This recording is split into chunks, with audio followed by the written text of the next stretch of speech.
Hello दोस्तों, स्वागत है आपका मेरे YouTube चैनल में। आज हिस्ट्री का दूसरा टॉपिक आदि ऐतिहासिक काल यानी प्रोटो हिस्ट्री के बारे में बात करेंगे। आदि ऐतिहासिक काल उस काल को कहा जाता है जिसमें पुरातात्विक साक्ष्य तो मिले, साथ ही लिखित भी साक्ष्य मिले, लेकिन लिखित साक्ष्यों को पढ़ा नहीं जा सका, अर्थात उनकी लिपि ऐसी थी कि उसे पढ़ा नहीं जा सका। आदि ऐतिहासिक काल को ही ब्रांज या कांस्य युग में भी रखा गया है, क्योंकि इस काल में तांबा और टीन को मिलाकर कांसे का उपयोग किया जाने लगा था।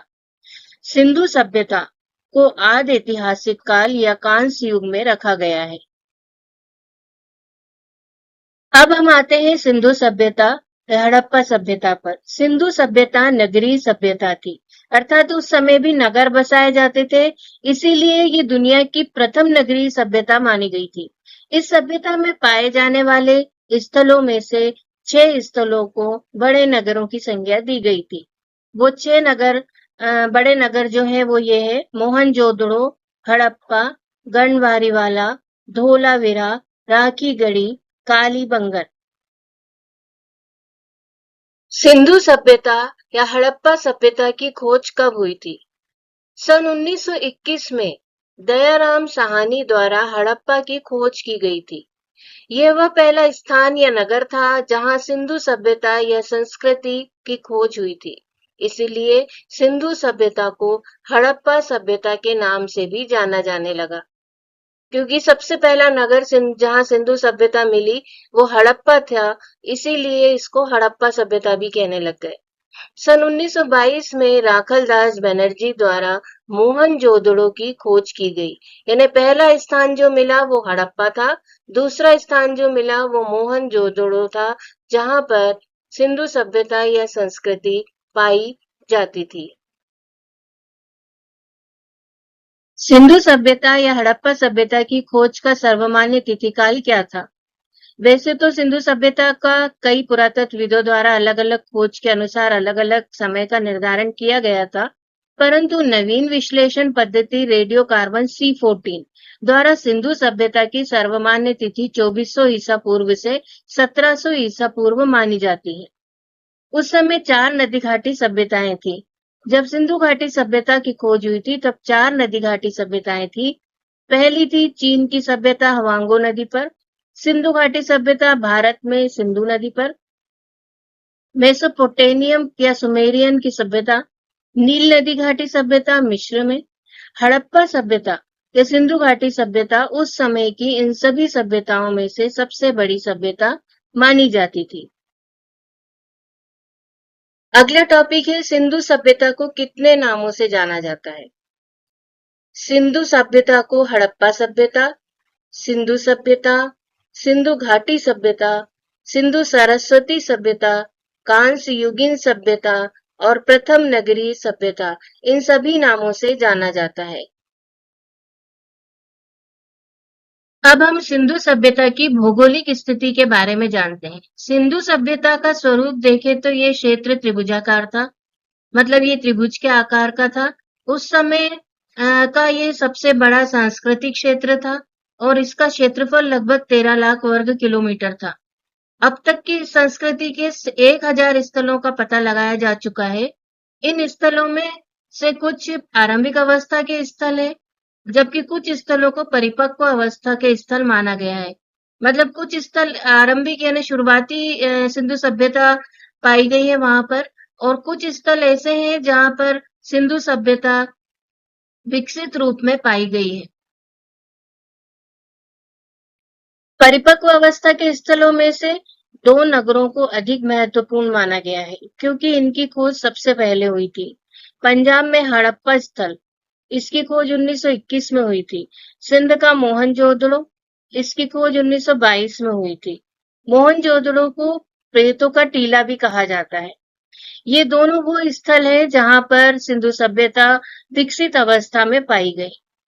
ये दोनों स्थल आज वर्तमान स्थिति में पाकिस्तान में है। चहुंदड़ो, ये तीसरा स्थल था। गुजरात के खंभात की खाड़ी के ऊपर चौथा नगर लोथल था। पांचवा नगर राजस्थान के उत्तरी भाग में कालीबंगा अर्थात काले रंग की चूड़ियां था। हरियाणा के हिसार जिले में बनावली स्थल था। ये सभी वो स्थल है जहां पर परिपक्व अवस्था में हड़प्पा सभ्यता या संस्कृति मिली है। मतलब इन सभी जगहों पर जो सिंधु सभ्यता थी या हड़प्पा सभ्यता थी, वो विकसित रूप में पाई गई। सिंधु सभ्यता के सर्वाधिक पुरा स्थल अर्थात ऐसे स्थल जहां पर सिंधु सभ्यता से संबंधित साक्ष्य मिले हैं। सबसे उत्तरी पुरा स्थल चिनाब नदी के तट पर मादा, जम्मू कश्मीर। सबसे दक्षिणी पुरा स्थल गोदावरी नदी के तट पर दाइमाबाद, जिला अहमदनगर, महाराष्ट्र। सबसे पश्चिमी पुरा स्थल दाश्क नदी के किनारे स्थित सुतकांगेडोर, बलूचिस्तान। सबसे पूर्वी पुरा स्थल हिंडल नदी के किनारे आलमगीरपुर, जिला मेरठ, उत्तर प्रदेश। अब आते हैं हम सिंधु सभ्यता की विशेषताओं पर। सिंधु सभ्यता या हड़प्पा सभ्यता में कौन कौन सी विशेषताएं थी? तो सबसे पहला है कि सिंधु सभ्यता एक नगरीय सभ्यता थी। ये दुनिया की पहली व्यवस्थित सभ्यता थी।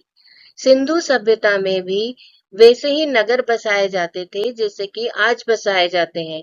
इसीलिए ये पहली नगरीय सभ्यता थी। सिंधु सभ्यता के मुख्य निवासी द्रविड़ माने जाते हैं। स्वतंत्रता के बाद हड़प्पा संस्कृति के सबसे ज्यादा स्थल गुजरात में खोजे गए हैं। हड़प्पा सभ्यता की मोहरों पर एक श्रृंगी पशु का चित्र अंकन था। मतलब हड़प्पा सभ्यता या सिंधु सभ्यता में जो मोहरें मिली हैं, वो उस पर एक श्रृंगी पशु का चित्र अंकित मिला है। सिंधु सभ्यता की लिपि भाव चित्रात्मक थी और ये लिपि दाईं से बाईं ओर लिखी जाती थी। दाएं से बाईं ओर लिखी जाती थी और लेकिन यदि अभिलेख बड़ा होता था तो पहले दाएं से बाएं लिखी जाती थी और फिर बाएं से दाएं लिखी जाती थी। इस तरीके से इनकी लिपि थी। सिंधु सभ्यता में ग्रिड पद्धति अपनाई गई थी, अर्थात इस सभ्यता के लोग नगर और घरों के विन्यास के लिए ग्रिड पद्धति अपनाते थे। यानी इस समय व्यवस्थित रूप से ये लोग नगर बसाते थे, व्यवस्थित रूप से घरों को बनाया जाता था, घरों में सभी बातों का ध्यान रखा जाता था। जैसे खिड़की दरवाजे हुए या पानी की निकासी के लिए नालियां बनाई जाती थी। तो इस तरीके से ये नगर को बसाने के लिए और घरों को बसाने के लिए ग्रिड पद्धति को अपनाते थे। इस सभ्यता में घरों के दरवाजे और खिड़कियां सड़क की तरफ नहीं खुलते थे, बल्कि पीछे की ओर खुलते थे। केवल लोथल के दरवाजे सड़क की ओर खुलते थे। इस सभ्यता की मुख्य फसल गेहूं और जौ थी। इस सभ्यता के लोग कहीं भी आने जाने के लिए दो पहिया अथवा चार पहिया वाहन जैसे बैलगाड़ी या भैंसा गाड़ी का उपयोग करते थे। सिंधु सभ्यता के लोग धरती को उर्वरता की देवी मानते थे, इसीलिए उनकी पूजा करते थे। यानी ये धरती माँ को उर्वरता की देवी मानकर धरती की पूजा किया करते थे। सिंधु सभ्यता की विशेषताओं में यह भी विशेषता थी कि वह मातृ देवी की उपासना वहां पर सबसे ज्यादा प्रचलित थी। सिंधु सभ्यता में स्त्री मृण मूर्तियां यानी स्त्रियों की मिट्टी की मूर्तियां ज्यादा मिली है। इसलिए ऐसा अनुमान लगाया है कि सिंधु सभ्यता या सैंधव समाज मातृ सत्तात्मक था। सिंधु सभ्यता या हड़प्पा सभ्यता में वृक्ष की पूजा होती थी और भगवान शिव जी की पूजा का प्रचलन था, इसके साक्ष्य मिले हैं। लेकिन सिंधु घाटी की सभ्यता में नगरों में किसी भी तरह के मंदिर नहीं पाए गए हैं, इसके साक्ष्य नहीं मिले हैं। उस समय मंदिर नहीं हुआ करते थे। सिंधु सभ्यता के लोग द्वारा पशुओं में कुबड़ वाला सांड विशेष रूप से पूजे जाते थे। यानी ये कुबड़ वाले सांड की ज्यादा पूजा करते थे। सिंधु सभ्यता के लोग लाल रंग से मिट्टी के बर्तन बनाते थे और उन पर काले रंग के डिजाइन किया करते थे। जैसे आज मिट्टी के बर्तन बनाते हैं, उसी तरीके से उस समय भी मिट्टी के बर्तन बनाए जाते थे और उन पर डिजाइन भी की जाती थी। सिंधु सभ्यता के लोग मनोरंजन के लिए निम्न तरीके अपनाते थे, जैसे शिकार करना, मछली पकड़ना, पशु पक्षियों को आपस में लड़ाना, चौपड़ एवं पासा खेलना। ये उनके मनोरंजन के साधन थे। सिंधु सभ्यता के लोग तलवार से परिचित नहीं थे।